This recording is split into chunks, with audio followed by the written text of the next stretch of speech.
Lottery, gambling ഒക്കെ ഒരുപക്ഷെ കേരളത്തിലെ മാത്രമല്ല ലോകത്ത് ഏറ്റവും വലിയ എന്താ പറയുക ഒരു ജനങ്ങളെ ഏറ്റവും കൂടുതൽ ചൂഷണം ചെയ്യുന്ന ഒരു മാർഗ്ഗമാണ് എന്ന് പറയാതിരിക്കാൻ കഴിയില്ല. എന്തുകൊണ്ടാണ് ആളുകൾ ലോട്ടറി എടുക്കുന്നത്, ഗാംബ്ലിങ്ങിലേക്ക് പോയി തുടങ്ങുന്നത്?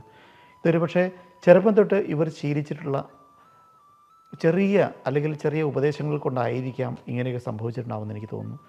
കുടുംബത്തിൽ ചിലപ്പോൾ അല്ലെങ്കിൽ ചെറുപ്രായത്തിൽ വീടിന് തൊട്ടടുത്തുള്ള ഒരു പ്രദേശത്ത് 6 പേരോ 5 പേരോ കൂടി ഇരുന്ന് ചീട്ട് കളിക്കുന്ന കമ്പനിയിൽ കൂടി ഇരുന്ന് കഴിയുമ്പോൾ ഒരു ദിവസം പെട്ടെന്ന് ഈ പറഞ്ഞ പോലെ 5 രൂപ ഇട്ട് കഴിയുമ്പോൾ 500 റുപ്യ കിട്ടി.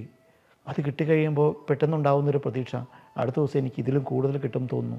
500 രൂപ വീണ്ടും പോയി കളിക്കാൻ വെക്കുന്നു, അത് പോകും. അപ്പോൾ തോന്നൽ വരും, എനിക്ക് നാളെ എനിക്ക് കിട്ടാതിരിക്കില്ല. വീണ്ടും ഇവിടെ നിന്നും കടം മേടിച്ച് കളിക്കുന്നു. അന്ന് കളിക്കുമ്പോൾ വീണ്ടും ഒരു 1000 രൂപ കിട്ടുന്നു. അവൻ എന്തുമാത്രം ആത്മവിശ്വാസം കൂടുന്നു. ഒരു ദിവസം പോയാലെന്താ, അടുത്ത ദിവസം ഇരട്ടി കിട്ടുന്നു. അടുത്ത ദിവസം 1000 രൂപയ്ക്ക് പകരം 5000 രൂപ സംഘടിപ്പിച്ച് അവൻ അവിടെ വയ്ക്കുന്നു. ഇത്തരത്തിൽ ഗാംബ്ലിങ്ങിലേക്ക് ഒരു ഇൻട്രസ്റ്റ് വരുമ്പോൾ അവിടെ പണം പെരുപ്പിക്കുക എന്നുള്ള ചിന്ത ചെറുപ്രായത്തിൽ തന്നെ ഒരു വലിയ വിഭാഗം ആളുകൾക്ക് വരുന്നുണ്ട്. അപ്പോൾ പണം ഉണ്ടാക്കുക എന്നുള്ളതിന് വേണ്ടി പണിയെടുക്കുക എന്നുള്ളതിനപ്പുറത്തേക്ക് പണം എങ്ങനെയും ഉണ്ടാക്കുക എന്നുള്ള ചിന്ത ഏതെങ്കിലും ഭാഗത്ത് ഒരു മനുഷ്യനെ സ്വാധീനിച്ച് തുടങ്ങിയിട്ടുണ്ടെങ്കിൽ അവരെല്ലാം ഗാംബ്ലിങ്ങിൻ്റെ ഒരു ആരാധകരായി മാറുന്നതാണ് കണ്ടിട്ടുള്ളത്. കേരളത്തിൽ തന്നെ നമുക്ക് കാണാം. കേരളത്തിലെ ലോട്ടറി എന്നുള്ള ഒരു വ്യവസായം ഒരു ഭാഗത്ത് നിരവധി ആളുകൾക്ക് തൊഴിൽ കൊടുക്കുന്നുണ്ട് എന്നുള്ളതിന് നമുക്ക് കാരണം ധർമ്മം ചോദിക്കാതെ അല്ലെങ്കിൽ ബഗേഴ്സ് ആവാതെ മറ്റുള്ളവരെ യാചിക്കാതെ ജീവിക്കുന്ന കുറേയേറെ ആളുകൾ ലോട്ടറി വിറ്റ് ഉണ്ട്. അത് തീർച്ചയായിട്ടും അതിന് ഗവൺമെൻറ്റിന് നമ്മൾ നന്ദി പറയാം, ആ ഒരൊറ്റ കാര്യത്തിൽ മാത്രം. കാരണം ഇവർക്ക് ഒരു തൊഴിൽ ചെയ്യാനുള്ളൊരു മാർഗ്ഗമുണ്ട്. ഇവർക്ക് ഈ തൊഴിൽ തന്നെ അല്ലാതെ വേറെ ഒരു തൊഴിൽ കണ്ടുപിടിച്ച് കൊടുക്കാൻ കഴിയില്ലേ എന്നുള്ള ചോദ്യം തീർച്ചയായിട്ടും അവിടെ നിൽക്കുന്നുണ്ട്.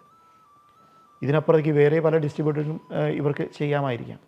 പക്ഷേ ലോട്ടറി എന്നുള്ള ഒരു സംഭവം കൊണ്ട് പലരും 1000 രൂപ 1500 രൂപ വരെ തച്ച് വാങ്ങുന്ന പല ആളുകളും അവരുടെ ജീവിതത്തിൽ അന്നെടുക്കുന്ന കിട്ടുന്ന പണത്തിൻ്റെ 50% മുകളിൽ, അതായത് 500 രൂപ 1500 രൂപ കിട്ടുന്നുണ്ടെങ്കിൽ അതിൽ 500 രൂപയെങ്കിലും ഏറ്റവും കുറഞ്ഞത് ലോട്ടറി എടുക്കുന്ന പല ആളുകളെ നമുക്ക് ചുറ്റും കാണാവുന്നതാണ്. എനിക്ക് നേരിട്ട് പരിചയമുള്ള തന്നെ വളരെയധികം ആളുകൾ അങ്ങനെ ചെയ്യുന്നു. എല്ലാ ദിവസവും പോയി ലോട്ടറി എടുക്കും, എല്ലാ ദിവസവും പോയി ചെക്ക് ചെയ്യും.